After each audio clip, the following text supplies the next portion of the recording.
मार्च 4 आपण समस्तଙ୍କୁ ହୋଲିର ଅନେକ ଅନେକ ଶୁଭେଚ୍ଛା ଓ ଶୁଭକାମନା। ଆସନ୍ତୁ ନଜର ପକାଇବା ଆଜିର କିଛି ଗୁରୁତ୍ୱପୂର୍ଣ୍ଣ ଖବର ଉପରେ। ମଧ୍ୟପ୍ରାଚ୍ୟ ଯୁଦ୍ଧରେ ଫସିଥିବା ଓଡ଼ିଆଙ୍କ ପାଇଁ ସରକାର ଜାରି କଲେ ହେଲ୍ପଲାଇନ୍। ମଧ୍ୟପ୍ରାଚ୍ୟରେ ଇରାନ ଓ ଆମେରିକା ମଧ୍ୟରେ ଭୟଙ୍କର ଯୁଦ୍ଧ ସ୍ଥିତି।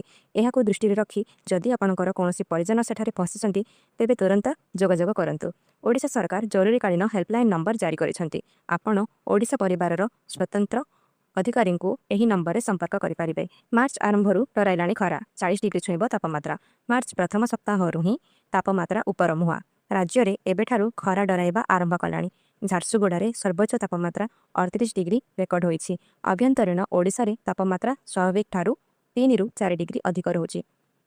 ତେଲ ବାଟ ବନ୍ଦ କଲା ଇରାନ, ବିଶ୍ୱରେ ମହଙ୍ଗା ହେବ ପେଟ୍ରୋଲ। ଆମେରିକା ଆକ୍ରମଣର କଡ଼ା ଜବାବ ଦେଇଛି ଇରାନ। ବାଣିଜ୍ୟ ପାଇଁ ଗୁରୁତ୍ୱପୂର୍ଣ୍ଣ ଷ୍ଟ୍ରେଟ୍ ଅଫ୍ ହରମୁଜକୁ ଇରାନ ବନ୍ଦ କରିଦେଇଛି ଏବଂ ସେହି ବାଟ ଦେଇ ଗୋଟିଏ ବୁନ୍ଦା ତେଲ ବି ଛାଡ଼ିବ ନାହିଁ ବୋଲି ଚେତାବନୀ ଦେଇଛି। ଏହି ବାଟ ଦେଇ ଭାରତ 46% ଔଷଧିତ ତୈଳ ଆମଦାନୀ କରେ। ଯଦି ଏହି ପରିସ୍ଥିତି ଲାଗି ରହେ ତେବେ ଆଗକୁ ପେଟ୍ରୋଲ ଦର ବଢ଼ିବା ସହ ଦେଶରେ ମହଙ୍ଗା ମାଡ଼ ହୋଇପାରେ। ପାକିସ୍ତାନକୁ ତାଲିବାନର ଧୋକା, ସୀମାରେ ପଶି 8 ପୋଷ୍ଟ କଲା ଦଖଲ। ପାକିସ୍ତାନ ଉପରେ ତାଲିବାନର ବଡ଼ ଆକ୍ରମଣ।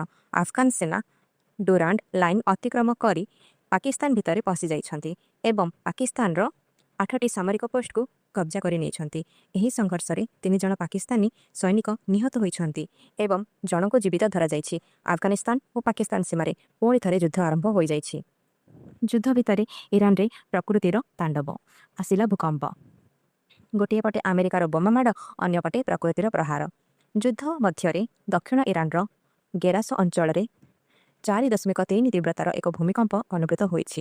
ବୋମା ମାଡ଼ରେ ଭୟ ଥିବାବେଳେ ହଠାତ୍ ଭୂକମ୍ପ ଯୋଗୁଁ ଲୋକଙ୍କ ମଧ୍ୟରେ ଆତଙ୍କ ଖେଳିଯାଇଥିଲା ଏବଂ ଅନେକ ଲୋକ ଜୀବନ ବଞ୍ଚାଇବାକୁ ଘରୁ ବାହାରି ଆସିଥିଲେ।